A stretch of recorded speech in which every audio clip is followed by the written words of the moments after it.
Tonight on NewsVision, port workers on strike, shutting ports across the country and threatening the supply of goods. We will take you to Port Miami for the latest. Plus, we'll show you how one organization in South Florida is providing hope and some unlikely friendships to the elderly community. The only way I forgot her is when I'm not reading lawnmower. And later on, a baseball legend returns home to Miami to share his perspective on sports and business with UM students. The entire time, his story was just about so much resiliency, about bouncing back, and just the reality that nothing is going to be perfect in life. All this and more on tonight's show. NewsVision starts right now.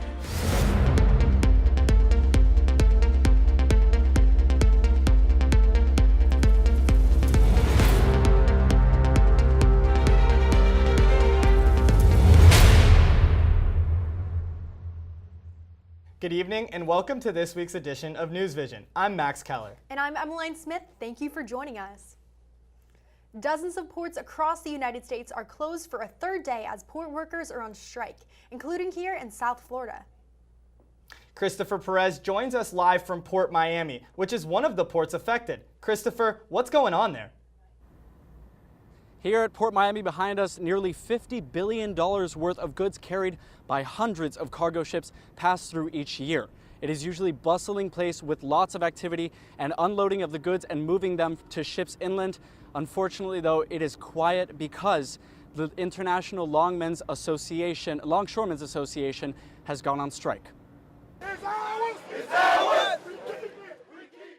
Port workers of the International Longshoremen's Association, better known as ILA, went on strike early Monday morning at the Port of Miami. The local strike is part of a national strike to protest a failed negotiation with the U.S. Maritime Alliance to raise wages for workers and ban automation, a practice that could replace or reduce human jobs. 36 ports around the United States have stopped all operations as 45,000 port workers are on strike. They've taken to the streets with signs and chants to make their voices heard. The U.S. Maritime Alliance says it offered a 50% wage increase, but the ILA says it's not enough and has demanded a 77% raise. Additionally, ILA says shippers have increased full container costs by more than $20,000, making shipments more difficult. Workers say they will not back down until their demands are met. If we have to be out here a month or 2 months, this world will collapse. Don't blame them. Don't blame me. Blame them. Economists say the strike will cost the U.S. economy close to $5 billion a day, and as long as the strikes continue, multiple corporations are now bracing for supply chain disruptions. This could impact many industries, including food, pharmaceuticals, construction materials, consumer goods, and more. It's a man-made disaster, what's going on at the ports. We're getting pushback already, and we're hearing from the folks regionally that they're having trouble getting product they need because of the port strike. For now, both sides are at a standstill, and the future of port operations remains uncertain. Now you may ask yourself, why is the Port of Miami so important? Well, the port is recognized as the cruise capital of the world and the cargo gateway of the Americas because of its proximity to Latin and Caribbean markets. And lots of essential goods flow through these ports, such as fruits, vegetables, and machinery. And as long as these strikes are ongoing, these goods would not be available to consumers and would lead to shortages and higher prices. The U.S. imports 100% of its bananas, the fruit that is expected to go first, followed by cherries, cocoa, sugar, and imported alcoholic beverages. Now, there is no indication as to when these strikes will end, but it is sure to affect consumers nationwide. Back to you guys at the studio. Christopher Perez, thank you. In other developing news, it has been now a week since Hurricane Helen hit Florida, Georgia, Tennessee, and North Carolina hard. Student meteorologist Colin Rick joins us now with more from the Weather Center. Colin?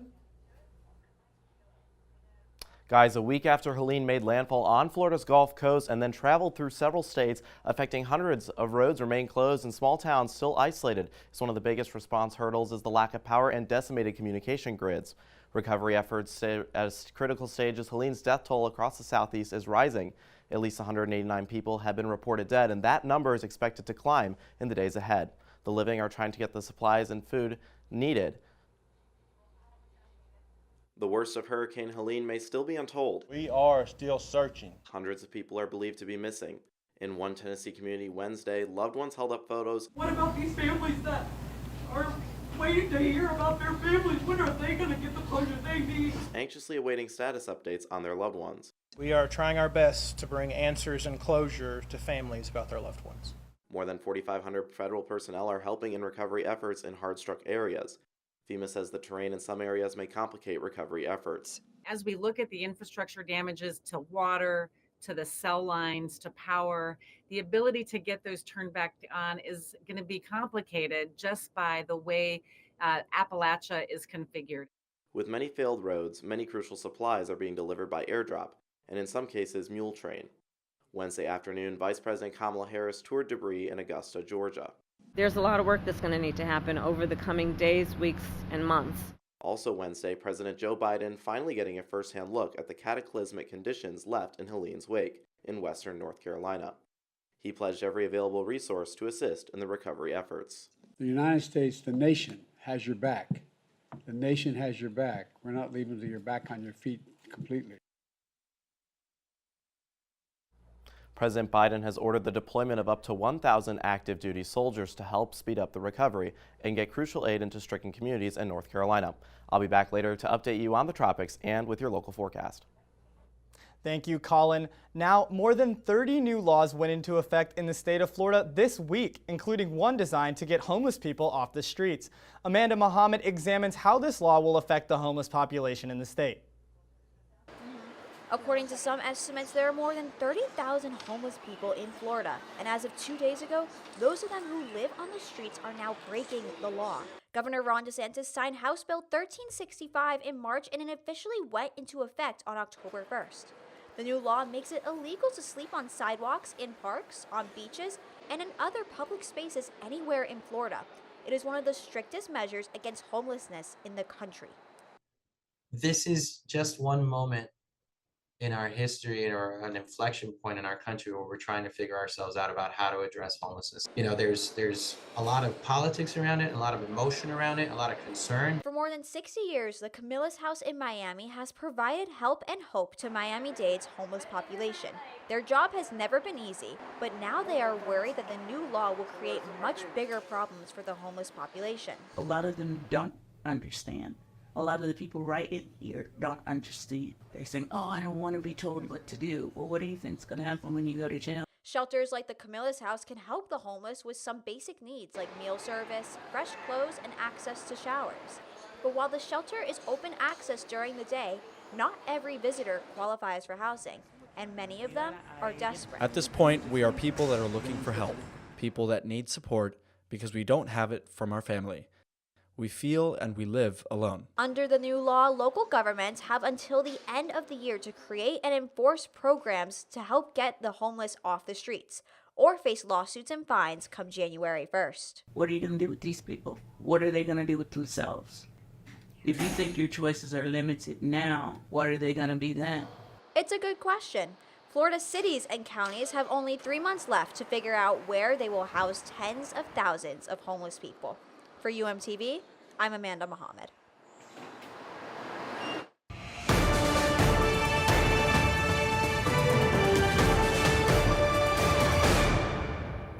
I'm Shay McDonald with your weekly political update, Red, White, and You. On Tuesday night, Senator J.D. Vance and Governor Tim Walz faced off in the first and only presidential debate. In the aftermath of the deadly Hurricane Helene, the two candidates were asked about climate change and what they would do to slow its effects. This thing roared onto the scene faster and stronger than anything we've seen. Senator Vance has said that there's a climate problem in the past. Donald Trump called it a hoax. They really believe that climate change is serious. What they would be doing is more manufacturing and more energy production in the United States of America. Both men were asked about conflicting comments from their past. For Walz, it was his false comments on being in Tiananmen Square. All I said on this was I got there that summer and misspoke on this. So I will just, that's what I've said. For Vance, it was his previous stances on former President Trump, including comparing him to Hitler. I was wrong about Donald Trump. I was wrong, first of all, because I believed some of the media stories that turned out to be dishonest fabrications of his record. As armed conflicts in the Middle East continue, both candidates were asked about the strength and leadership of their running mates. What we've seen out of Vice President Harris is we've seen steady leadership. We've seen a calmness that is able to draw on the coalitions to bring them together. Donald Trump recognized that for people to fear the United States, you needed peace through strength. They needed to recognize that if they got out of line, the United States global leadership would put stability and peace back in the world.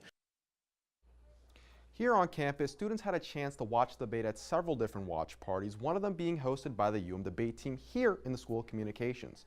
Students who attended had a chance to engage in their own debates, analyzing and discussing the different arguments presented by both sides. We can provide some context and history to what is happening, but also kind of be able to parse out the arguments real time as debate coaches.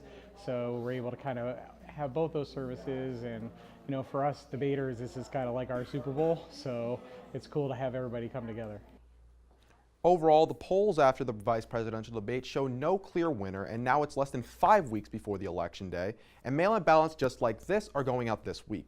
If you're a first-time voter, the ballot might intimidate you, but in addition to the House and Senate elections, Florida voters will have a chance to vote on 6 amendments to the state's constitution. They include, as you can see right here, Amendment 1 allowing for school board partisanship, Amendment 2 allowing states for a right to fish and hunt as a preferred means of controlling wildlife, Amendment 5, which will increase homestead exemptions on an annual basis, overall decreasing property taxes, and Amendment 6, which will repeal public financing of political campaigns. Amendments 3 and 4 are citizens' initiatives that have cultivated enough support to make it onto the ballot. Amendment 3 is to legalize recreational marijuana use for those 21 and older, and Amendment 4 proposes governmental limits on abortion, extending now to the point of viability rather than the current 6-week ban.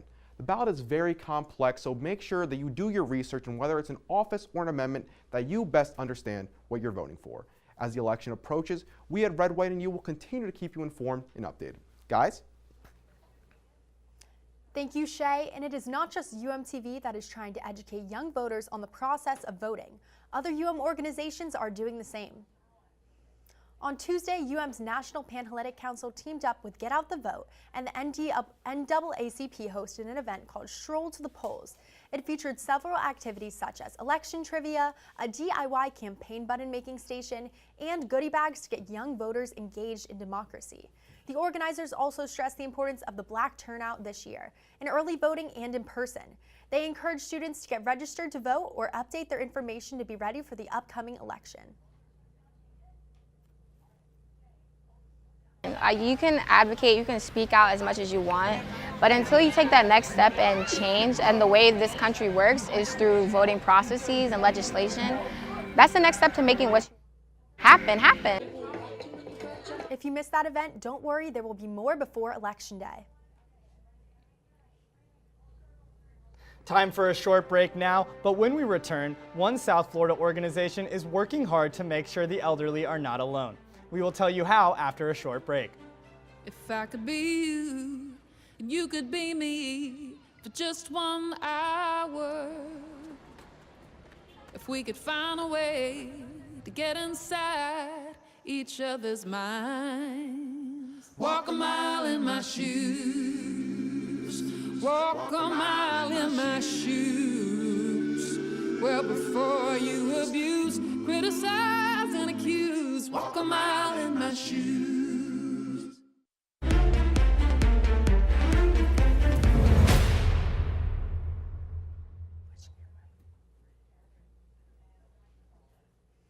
Hispanic Heritage Month is now in full swing, and the city of Miami is celebrating with its 3rd annual Salsa Fest this weekend. Kayla Butter joins us now live in Little Havana to tell us more. Kayla? I'm here at Ball and Chain in Little Havana to kick off the city's 3rd annual Salsa Fest weekend. Behind me, Ball and Chain is setting up for their party that happens tonight at 9 p.m. It will include free salsa dance lessons and music by a live DJ. For the rest of the weekend, hosted by salsa lovers and Intercontinental Miami, there will be live musical showcases, dance workshops, and nightly performances, including a concert by Grammy-nominated artist Edward Bonilla. Hispanic Heritage Month started in 1968 and is celebrated every year from September 15th to October 15th. It recognizes the culture, history, and contributions made by Hispanic and Latino Americans. Salsa Fest will continue into the weekend and will conclude on Sunday with a brunch. Reporting live for UMTV from Little Havana, I'm Kayla Butter.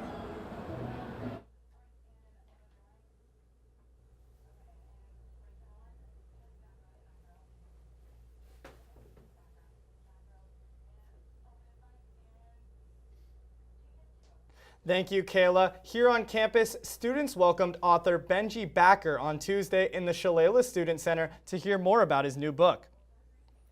The novel is called The Conservative Environmentalist, and in it, Backer shares his belief that nature is nonpartisan.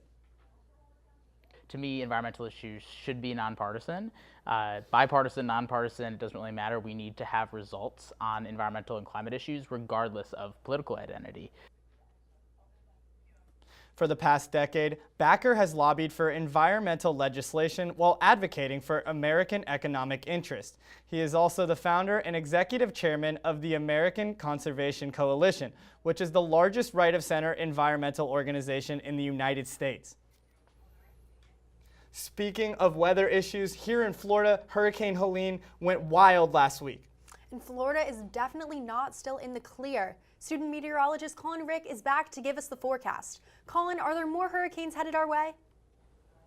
Yeah, guys, thanks for that. The hurricanes right now, we're pretty calm. We've got a weird, quiet period right now across the area. We'll talk about that in a second, but taking a look at radar right now, we are seeing just some isolated showers popping up across the area. No significant rainfall here, but further northwest near Fort Myers, we've got some stronger showers and thunderstorms. Current temperatures across the area in the middle 80s, and we're going to see those dew points again stay in the upper 70s tonight, so a humid night out there. We also have those winds coming from the east today, a bit of a change, so those storms are moving west, and they'll be trapped inland. So we are going to be mostly dry tonight, and then tomorrow's where we'll see those rain chances pick up. Our lows as we get into the overnight will be in the low 80s for our lows tonight, and then tomorrow we'll climb back up into the middle to upper 80s, low 90s, and then possibly some rain-cooled air with thunderstorms that'll develop late tomorrow afternoon. And then as we go throughout the rest of the week, we'll see that trend with us here. Here's a look at Futurecast for you tomorrow. You'll see those showers and thunderstorms develop along the coast and move inland west. Heavier storms near Fort Lauderdale and Miami tomorrow around 2:30, and then we'll see those storms again make their way out west out of the area. Now, as we look at our tropics here, here's a look at Hurricane Kirk in the Atlantic. No threat to us right now, but definitely a threat to marine life. This is a Category 4 storm with winds in excess of 110 miles an hour. But as you can see the track here, we are staying far away from the coast, so no real concern here. And as we look at our area, we do have a low area of tropical development. The risk is low, but not zero, so definitely stay in touch with the weather. As we go throughout the night tonight, we'll see those temperatures stay steady in the middle to low 80s. No real rain chance tonight. Tomorrow's where we'll see those showers and storms again with temperatures in the upper 80s and a chance for stray showers and thunderstorms. And then for your 7-day, we'll see those temperatures in the upper 80s tapering off into the middle 80s. Rain chances every day, and especially a high chance of rain as we go into next week. Thank you, Colin. This past weekend, a fun event took place at the University of Miami. It was an end-of-summer celebration hosted by Best Buddies, which is a nonprofit organization that promotes inclusivity for people with intellectual and developmental disabilities. Best Buddies aim to provide new students with a safe space to foster fulfilling and rewarding connections. For me, Best Buddies has really just been an opportunity to form genuine friendships, because coming to college I was very nervous and I was out of my element, and it really just provided a safe and inclusive space for me to truly be able to be myself and to make new friends. Best Buddies will host fundraisers during the semester and on October 20th. You can join in their Halloween-themed match party event. Making new friends can be hard at any age, but as Regina Potenza shows us, one organization proves you are never too old to find your best friend. With no family members living nearby, Broward County resident Casilda Smith felt more isolated than ever when the COVID pandemic hit. She was the first one that came here, and then we talked about everything. And Casilda is not alone. According to a 2022 Forbes article, Florida is the second loneliest state in the U.S., but now, one organization is working to change this. Thank God for her. Her is Tracy Miller. She's a volunteer at Heart to Heart, an organization that connects thousands of volunteers across South Florida with seniors they can visit and keep company. I love being a part of her life. I love hearing her share her stories of her life. And that's what we do when I come visit her. And we just sit in front of the window and we talk. We're both blessed. We're both blessed to find each other, and we've both been blessed by Heart to Heart. It's a blessing me to her, because I know whatever she do, I will find somebody else doing like what she do for me. Casilda said that Tracy's visits to her home are always the highlight of her week. But Heart to Heart doesn't just operate here in Broward County. They actually have thousands of seniors and volunteers all the way from Palm Beach down to Miami-Dade and are looking to expand. Heart to Heart was created in Fort Lauderdale in 2010. Heart to Heart's mission is to connect, advocate, respond, and engage. But the biggest gift Heart to Heart has given seniors is hope. I think you can just even give a senior the hope to continue, living another day. Over 1 million seniors in Florida currently live alone, according to Florida Health Charts, and that number is steadily increasing. And as for Tracy and Casilda, 4 years of friendship has evolved into something bigger. It's been a good relationship. I don't know if you would call it grandmother, granddaughter, mother, daughter, aunt, but it feels like family. I can't identify what family member it would be, but we do feel like family. The only way I forgot her is when I'm not breathing it on more. That's the only time I will forget her. And that's enough. Casilda shows that even at 90 years old, it's never too late to grow your inner circle. She is more than popped into my children. She's going to her pocket. The rest is at the happen. Regina Potenza, UMTV. October is Breast Cancer Awareness Month, and the University of Miami held its annual pink lighting of the Lake Osceola Fountain on Tuesday. The event is hosted by Zeta Tau Alpha sorority chapter with the goal of raising awareness for breast cancer, a disease that affects more than 2 million women worldwide. On Tuesday, chapter members and guests gathered on the lakeside patio as members shared their own stories of breast cancer, and doctors educated attendees on early detection. And of course, the lighting of the fountain in pink, which is the color associated with breast cancer. And coming up, one Miami native is at the U to share his advice on sports and business. That story and more in sports when we return. Stay with us. Thousands of kids start vaping, and I can't let this happen to my kid. Of course, it's awkward to talk to your kids about the dangers of vaping. Hey, bestie, how sketch is vaping? It's hard to get their attention. Ready? Go. Yes, look at that. You didn't even turn yours over. So if you want to talk to your kids about the dangers of vaping, you have to get it trending. Right, Backpack Kid? Let's do it. First, invite your kid to do the vape talk. Let's try this. All right. Why is he here? Yeah, I gotta get it trending, honey. Come on. To the left. To the right. Let's go.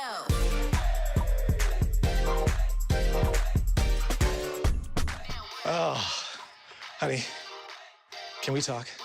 Yeah, what's up? I see a lot of your friends vaping. Visit talkaboutvaping.org for tips on when and how to have the vape talk.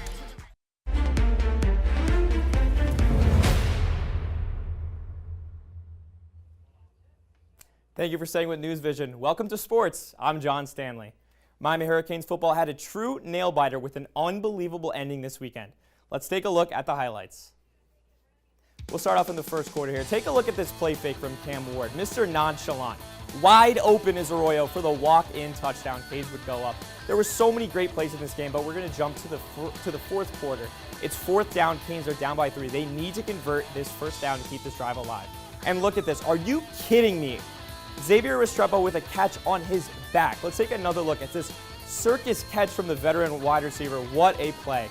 A few plays later, Cam Ward escapes one tackler, escapes another, and somehow shovels this off to his tight end, Riley Williams. He hits a stiff arm, and he's down the sideline. He might score all the way to the 1-yard line. Canes would score on the next play. And now, this is it. No time on the clock. Virginia Tech needs a touchdown. They heave it up to the end zone into a sea of hands, and who has it? Virginia Tech says they do. Miami says no way. It was ruled a touchdown on the field. After 7 minutes of review, referees finally considered the pass to be incomplete. Miami steals this one from Virginia Tech in a heck of a game to continue their perfect season. What a game. My MLB legend turned businessman Alex Rodriguez was on campus this week to talk to students in a fireside chat. The chat was organized by the Association of Latino Professionals of America in honor of Hispanic Heritage Month, or ALPFA. The talk focused mainly on entrepreneurship, but A-Rod also discussed topics such as his humble beginnings living off food stamps to his multi-billion-dollar corporation that focuses on sports, real estate, and investing. I think my biggest takeaway from what A-Rod said during this conversation was I have a PhD in failing but a master's in getting back up. The entire time his story was just about so much resiliency, about bouncing back, and just the reality that nothing is going to be perfect in life. Students also asked A-Rod questions about his business and how they can break into the industry and stand out from others. Miami celebrated a professional soccer championship for the very first time this week. Inter Miami secured the MLS Supporters Shield on Wednesday following their 3-2 win against the Columbus Crew.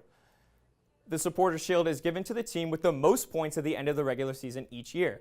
Star player and most decorated soccer player of all time, Lionel Messi, scored 2 goals for Miami during the win, adding to his greatest of all time status. That's all the time I have for sports today. Guys? John, in just 30 seconds, we will introduce you to the newest addition to Zoo Miami. You don't want to miss that. How do you know when you've made the right decision? It's the feeling you get in your gut. The one that tells you what's right or wrong. It's the one that says, sure, I can have a drink. Or the feeling that says, okay, I've been drinking. Now what? It's the voice inside you that says, I'm buzzed. Better leave the car when it's time to go. Plan ahead.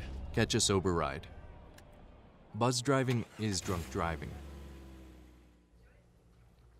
And finally tonight, Zoo Miami has been taking care of animals since 1948 and is a pioneer in many global wildlife and environmental conservation initiatives.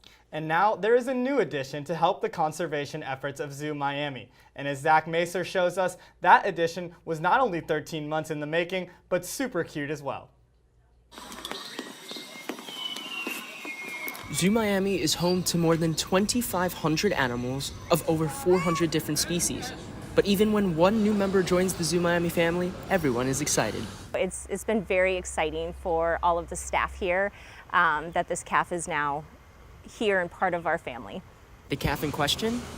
This cute and sweet baby Malayan tapir. This adorable tapir was born just 2 Mondays ago and is the first that Zoo Miami has birthed in 18 years. But that's not what makes this baby a miracle child. The baby's mother, Tengi, had been pregnant once before, but it had a stillborn calf just 2 years ago. This time around, thanks to extensive pre-planned matchmaking, Tengi's calf was as healthy as can be. I'm responsible for monitoring the stud books, which is how we can make the best recommendations to continue to have great genetic diversity in our zoos and maintain that population.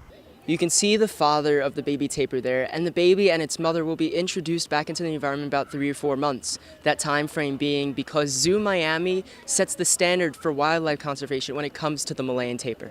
In fact, Zoo Miami is a leading member of the American Zoo Association, or AZA.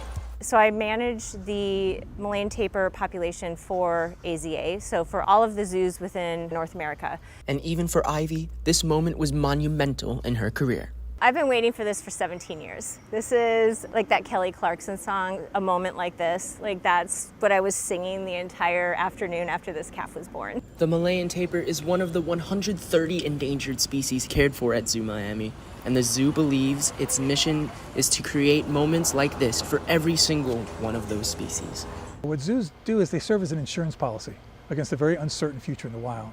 The birth of this baby is just another notch in that insurance policy to help us preserve the species, to help learn more about the species, knowledge that we can then apply to protecting the species in the wild.